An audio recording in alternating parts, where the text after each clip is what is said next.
Woman finds orange cat washed up on riverbank, thinks it's dead. But what happens next surprises everyone. What happens when a lonely widow finds a cat washed up, cold and seemingly dead, on a storm-battered riverbank? Her desperate attempt to revive him is astonishing, but the truly shocking twist comes when a hidden microchip reveals this ordinary-looking orange cat's unbelievable identity and the incredible secret journey he survived. Subscribe, like, and listen to uncover the stunning truth about Murphy the cat. The Mississippi Sound exhaled a long, weary sigh onto the shore, leaving behind a damp demarcation line of broken marsh reeds, plastic flotsam, and the salty tang of disturbed brine. Anne Dubois, 55 and weathered by sun and sorrow in equal measure, drew her old denim jacket tighter against the persistent onshore breeze. Even 2 days after Tropical Storm Clara had churned past, dumping torrential rain and pushing a surge tide up the bayous and inlets, the air felt heavy, unsettled. Her small coastal town, nestled between Biloxi and Pass Christian, had weathered the storm reasonably well, but the evidence of its passing lay scattered along the shoreline like forgotten debris from a careless party. Every afternoon, rain or shine, storm or calm, Anne made this walk. From her small, slightly listing wooden house, set back amongst wind-sculpted oaks, she'd follow the path along the waterfront towards the familiar landmark of Horn Bridge, a sturdy concrete structure spanning the mouth of the Bernard Bayou as it emptied into the Sound. Tucked into the pockets of her jacket or carried in a crinkling paper bag was her offering, a mixture of dry kibble and the occasional can of tuna or sardines. Her recipients were a small, fluctuating colony of stray and feral cats who found shelter amongst the bridge's pilings and the tangled thickets of yaupon holly and palmetto nearby. Feeding the cats was a ritual, a fixed point in the otherwise fluid, quiet days Anne had inhabited since her husband, Jean Paul, a shrimper like his father before him, had been lost at sea during Hurricane Katrina nearly 2 decades ago. They'd had no children, and after Jean Paul's death, Anne's world had shrunk quietly, inexorably. She worked part-time at the local library, tended her small garden, read voraciously, but mostly she kept to herself, her grief a constant low hum beneath the surface of her placid routines. The cats, with their wary independence and their simple acceptance of her offerings, provided a connection, a small sense of purpose, without demanding the complex emotional engagement she no longer felt capable of offering humans. Today, the usual gathering spot near the bridge approach was deserted. The storm had likely scattered the regulars, forcing them to seek higher, drier ground. Anne continued walking along the banks of the swollen bayou, scanning the debris line left by the receding storm surge. The amount of trash washed ashore was depressing. Plastic bottles, styrofoam chunks, mangled fishing gear, waterlogged lumber. Nature's fury often revealed humanity's carelessness in its wake. She rounded a bend where the bayou current swirled strongly around a cluster of exposed cypress knees and stopped dead. Her breath caught in her throat. There, tangled amongst a mess of slimy brown algae, splintered wood, and plastic bags, was a patch of sodden orange fur. It wasn't moving, just a waterlogged lump, half submerged, disturbingly still. "Oh, no," Anne whispered, her hand flying to her mouth. "Please, don't be—" "Oh, honey." She scrambled down the muddy bank, heedless of the sucking mud that threatened to pull at her worn boots. Kneeling beside the inert form, her heart pounded with a mixture of dread and faint hope. It was an orange tabby cat, medium-sized, though its actual size was hard to judge beneath the soaking wet fur plastered to its frame. Its head was partially submerged, mouth and nose likely filled with the foul bayou water and algae. Its eyes were open, staring blankly, fixedly, towards the gray sky, utterly, terrifyingly still. Anne reached out a trembling hand and touched its flank. Cold, stone cold, and unnervingly stiff. There was no visible sign of breathing, no flicker of response. Tears welled in Annie's eyes. Too late. Another small victim claimed by the storm's careless power. She felt a familiar pang of helpless sorrow, yet something made her hesitate before turning away. Some flicker of stubborn hope, perhaps, or just the ingrained instinct of someone who couldn't bear to leave a creature unattended, even in death.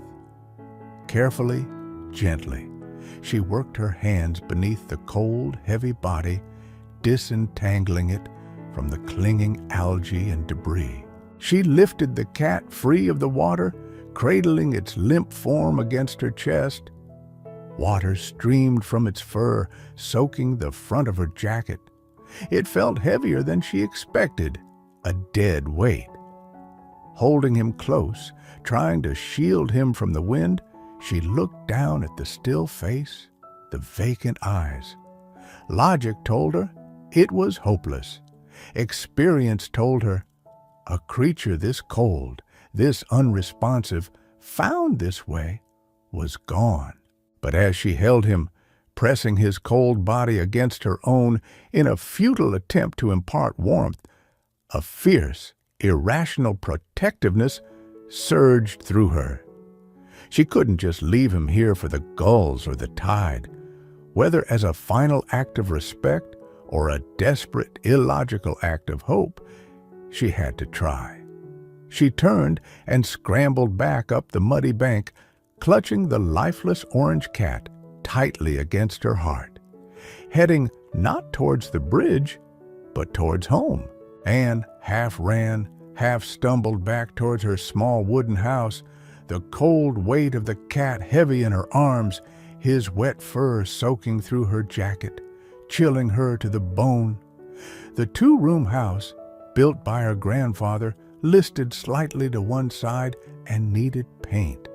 But inside, it was meticulously clean and warmed by the comforting presence of a cast-iron wood stove, a necessity even on the Mississippi coast during damp, chilly weather like this.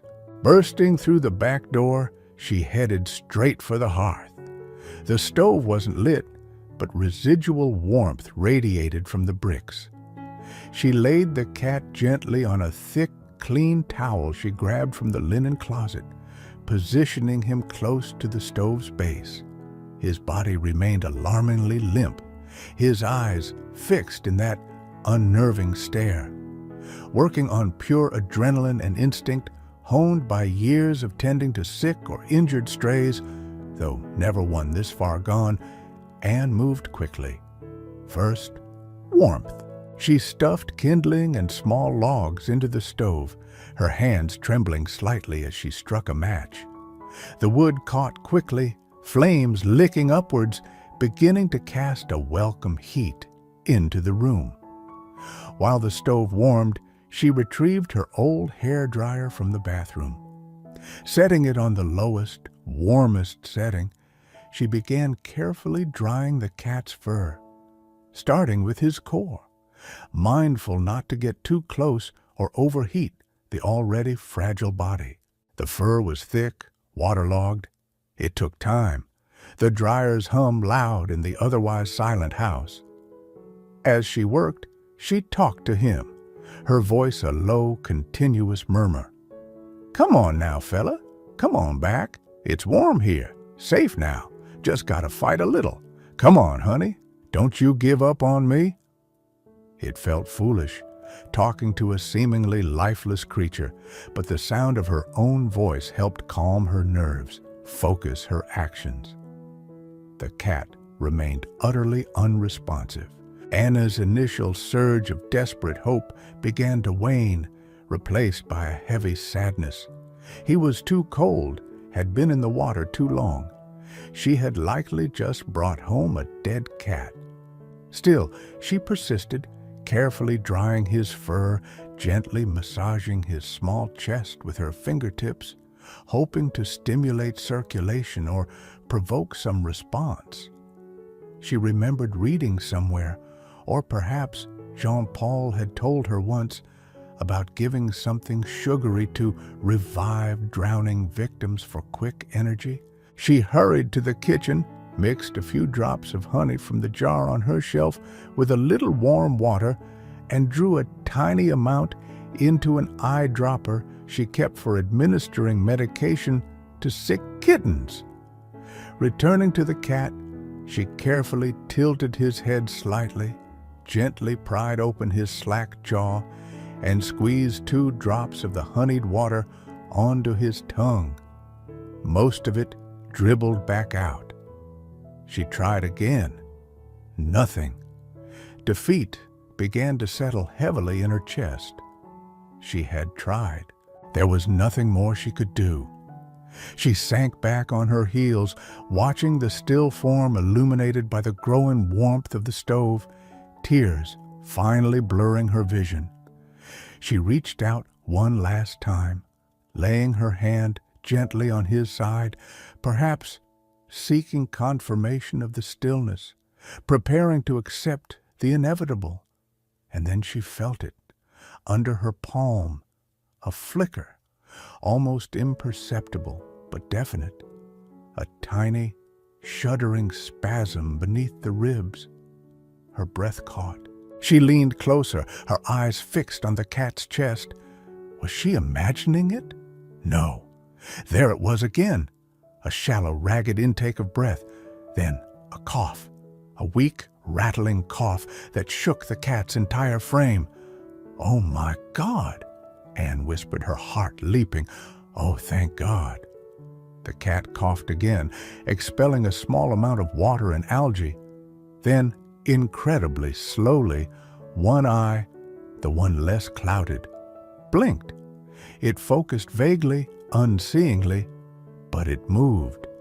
"Yes, that's it, little warrior," Anne choked out, tears of relief streaming down her face now. "You fight! You hear me? You fight!" She quickly redoubled her efforts, rubbing him more vigorously with the towel, ensuring he stayed close to the stove's warmth, offering another drop of the honey water, which he seemed to weakly swallow this time. His breathing remained shallow, rattling, but it was there. His body still felt cold, but perhaps marginally less so than before. The blank stare softened slightly, replaced by a dazed confusion. He wasn't safe yet, not by a long shot. He was still hypothermic, likely had water in his lungs, possibly suffering other injuries from whatever ordeal had landed him in the bayou. But he was alive. Against all odds, the flicker of life she had almost missed had flared, however feebly. Anne knew the next few hours would be critical. She settled onto the floor beside him, pulling an old quilt around her own shoulders, prepared for a long, uncertain vigil. Her heart filled with a fierce, protective determination fueled by that one miraculous cough. She wouldn't lose him now. Anne stayed beside the orange cat throughout the rest of the day and into the long, quiet night, tending to him with unwavering focus. She kept the wood stove burning steadily, maintained the warmth around him with hot water bottles wrapped in towels once his fur was mostly dry, and continued offering tiny sips of warm water, sometimes with a drop of honey, sometimes plain. She gently cleaned the remaining algae and mud from his face and paws with a damp cloth.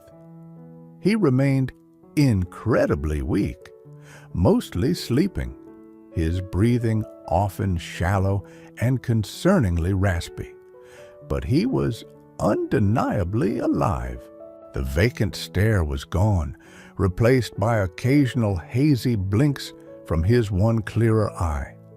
The other remained stubbornly clouded, possibly injured or infected. By morning, although still fragile, the cat seemed marginally stronger. He had managed to lift his head briefly a couple of times, and his shivering, while still present, was less violent. Anne knew he needed professional medical attention far beyond what she could provide. The clouded eye worried her, as did the persistent rattle in his breathing, and she needed to know if he had any internal injuries or underlying conditions. Carefully wrapping him in a clean, warm blanket and placing him gently inside a cardboard box lined with more towels, Anne prepared to take him to Dr. Evans, the town's veterinarian. Dr. Evans was a kind, no-nonsense man who had treated countless strays Anne had brought in over the years, often working out payment plans or connecting her with local rescue funds when costs were prohibitive. At the clinic, Dr. Evans examined the cat thoroughly, his expression growing more serious as he worked. "Well, Anne," he said finally, straightening up, "you certainly pulled this one back from the brink. Severe hypothermia, significant aspiration, likely has pneumonia starting. That eye is badly ulcerated, might be permanently damaged, and he's severely underweight. Whatever happened to him before he ended up in the bayou, it wasn't good." He administered injections, antibiotics, anti-inflammatories, vitamins. He carefully cleaned and treated the bad eye.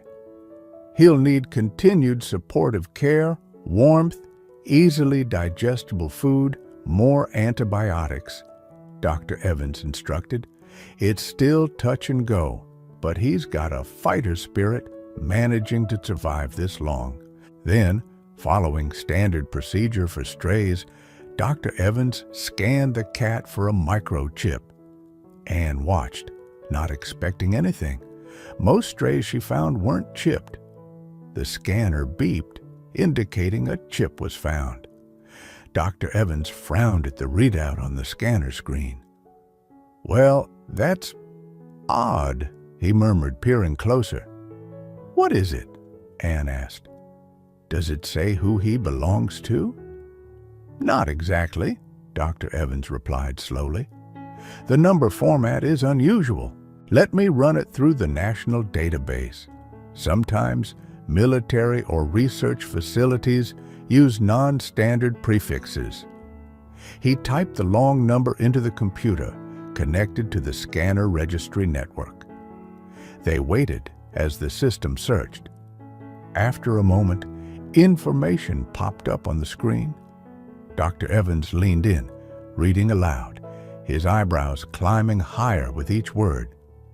"Chip registered to U.S. Department of Defense.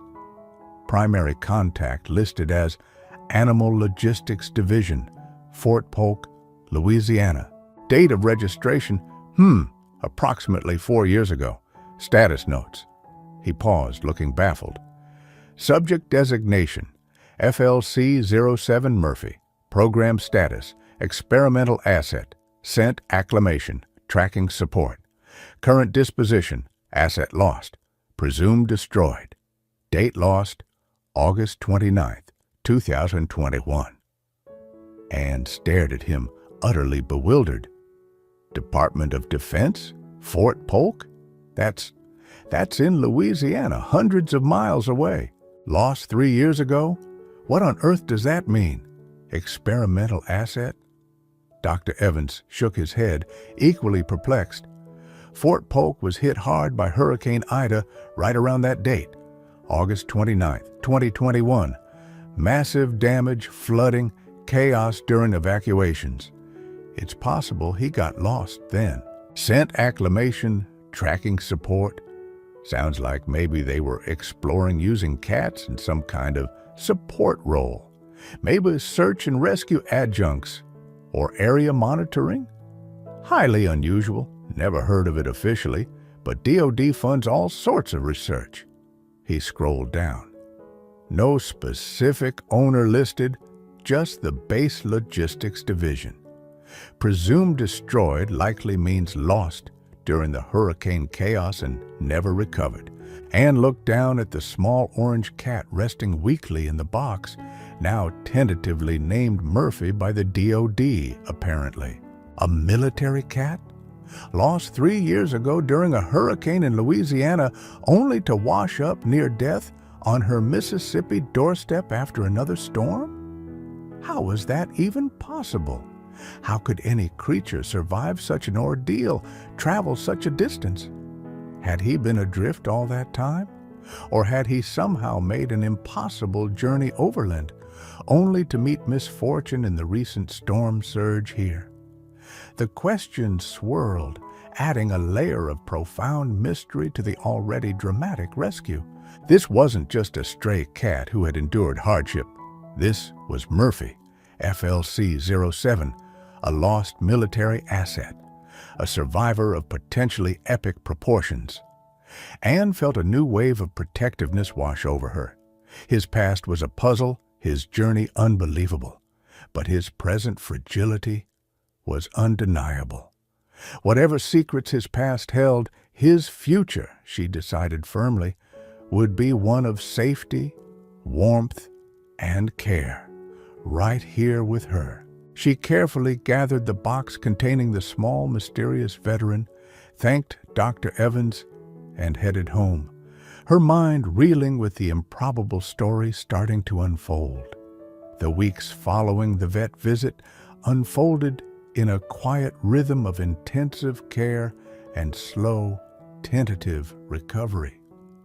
Anne transformed her small spare room into a convalescent suite for Murphy. She kept it consistently warm, lining a soft bed near the window with heated pads. His pneumonia required diligent administration of antibiotics, carefully hidden in small portions of nutrient-rich recovery food that Anne patiently offered several times a day. His damaged eye needed daily cleaning and medicated drops. Dr. Evans was uncertain if the sight could be saved, but the ulceration slowly began to heal under Anne's gentle care. Murphy remained weak for a long time. He slept deeply, conserving energy, his breathing gradually losing its raspiness as his lungs healed. When awake, he was quiet, watchful, accepting Anne's ministrations with a passive tolerance that slowly, almost imperceptibly, began to morph into something resembling trust. He started eating more readily, his skeletal frame slowly gaining a healthier covering. He began to groom himself meticulously, his orange fur, where it wasn't patchy from malnutrition, regaining some of its lost vibrancy. Anne found her own life reorienting around Murphy's needs. Her solitary routines now had a central focus. She measured her days by medication schedules, feeding times, small signs of progress. She talked to him constantly, telling him about the gulls wheeling outside, the progress of her garden, memories of Jean-Paul, filling the quiet house with the sound of her voice. She wasn't sure if he understood, but she sensed he responded to the calm, steady tone. His presence, small and dependent, filled a void in the house and in her heart that she hadn't fully acknowledged until it began to be filled. The mystery of his past remained. Anne had contacted Fort Polk through the number Dr. Evans provided, relaying the microchip information. After navigating layers of bureaucracy, she eventually spoke to a master sergeant in logistics, who vaguely recalled chatter about some experimental animal programs years ago, possibly involving tracking or scent work, but confirmed that Any records related to specific animals like FLC-07 were likely lost or archived indefinitely after Hurricane Ida devastated the base and surrounding areas. He expressed polite surprise the cat had survived and turned up so far away, but offered no further information or claim. Murphy was officially written off, a ghost from a forgotten file. Anne felt a sense of relief. Murphy belonged here now, with her. His past, whatever it held, rigorous training, the trauma of the hurricane, 3 years of unknown wandering and survival, was behind him.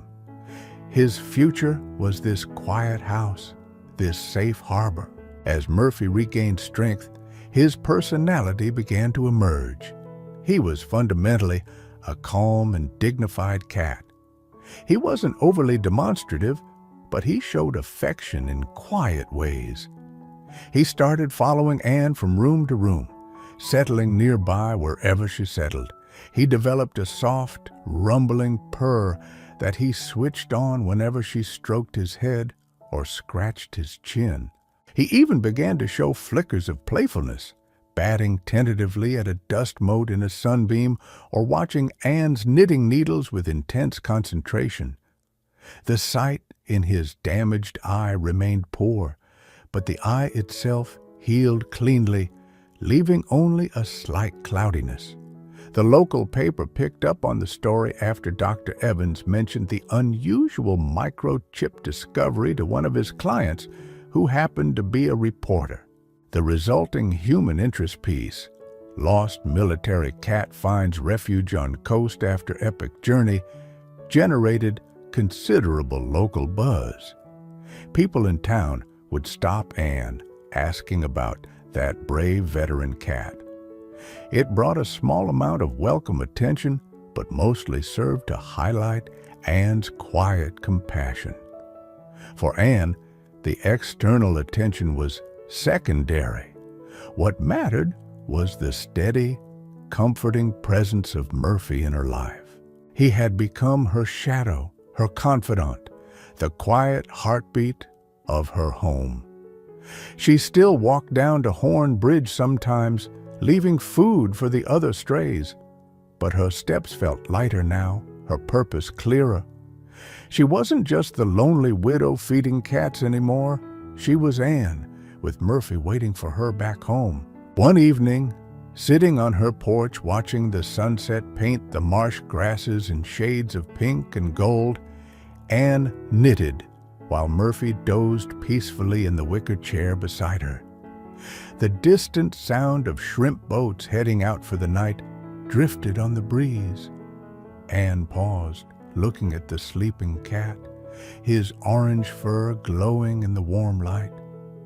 She thought back to that desperate afternoon on the riverbank, finding his cold, still body. She had thought she was performing an act of kindness for a poor lost creature. But now, feeling the profound peace and companionship that filled her days, she knew the truth was more complex. In pulling Murphy back from the brink, she had inadvertently pulled herself out of the silent undertow of her own long grief. They had rescued each other, the lonely woman and the lost veteran cat, finding harbor together in the quiet rhythms of the Mississippi coast. Their bond deepened with the quiet intimacy that grows from shared routines and unspoken understanding. Anne learned Murphy's preferences, his favorite spot on the sun-warmed porch railing, his particular disdain for fish-flavored kibble, despite his rescue from the water, the way he'd patiently tolerate having his cloudy eye cleaned, but firmly resist any attempt to trim his claws. Murphy, in turn, learned the rhythm of Anne's sighs, the cadence of her footsteps, the subtle shift in her posture that signaled sadness or contentment. There were days when the weight of Jean-Paul's absence still felt heavy, especially on anniversaries or stormy nights, that reminded Anne too keenly of the hurricane that had taken him. On those evenings, she might sit quietly by the window, lost in memory, tears tracing silent paths down her cheeks. And often, it was during these moments that Murphy would seem to materialize beside her, leaping silently onto the ottoman or the arm of her chair. He wouldn't necessarily demand attention, but would simply settle close by, occasionally reaching out a soft paw to gently touch her hand or arm. His low purr, a steady, grounding vibration in the quiet room. Anne didn't know if he sensed her sadness or was merely seeking proximity, but the effect was the same. His unassuming presence was a comfort, a tangible warmth against the chill of memory. It felt in those moments like he understood more than words could say. He began to display signs of complete trust, behaviors Anne had never seen in the wary strays near the bridge. He would sprawl belly up on the rug in a patch of sun, utterly relaxed and vulnerable. He'd greet her with slow, deliberate blinks, the cat equivalent, she'd read, of a kiss. Sometimes, when she was reading, he would climb carefully onto her lap, knead her sweater with gentle paws for a moment, then settle into a heavy, trusting weight, pinning her pleasantly captive until he decided nap time was over. Caring for Murphy had reawakened parts of Anna's heart she thought had gone dormant forever. The love she felt for him was different from the passionate, life-building love she'd shared with Jean-Paul, whose photograph still held pride of place on the mantel. That love remained a cherished foundation of her past. But this love for Murphy was a quieter, gentler current, built on gratitude, mutual need, and the simple miracle of his survival intertwined with her own reawakening. It was the uncomplicated love of providing care and receiving unwavering, non-judgmental companionship in return. "You know, Murphy," she found herself whispering to him one afternoon as they shared the comfortable silence of the living room, "Jean-Paul always wanted a cat. Said they were good company on long fishing trips, kept the loneliness at bay." She smiled sadly. "We never got around to it. Always too busy, always next year." Stroking Murphy's soft orange fur, feeling his answering purr vibrate against her hand, felt like fulfilling a small, long-forgotten wish. Even Dr. Evans remarked on the change during a checkup for Murphy's eye. "He's looking wonderful, Anne, and so are you," he added with a kind smile. "There's a light back in your eyes I haven't seen in a long time. This old soldier seems to have been good medicine for both of you." Anne simply nodded, unable to articulate the depth of the transformation. How could she explain that this small, scarred survivor, washed up from an impossible past, had not only filled the silence of her house, but had gently nudged open the closed doors of her heart? He was more than just a cat. He was a living, purring symbol of resilience, of unexpected grace, and of the profound healing power found in the simple act of caring for another being, bridging the lonely space between a past defined by loss and a present warmed by quiet, unconditional love.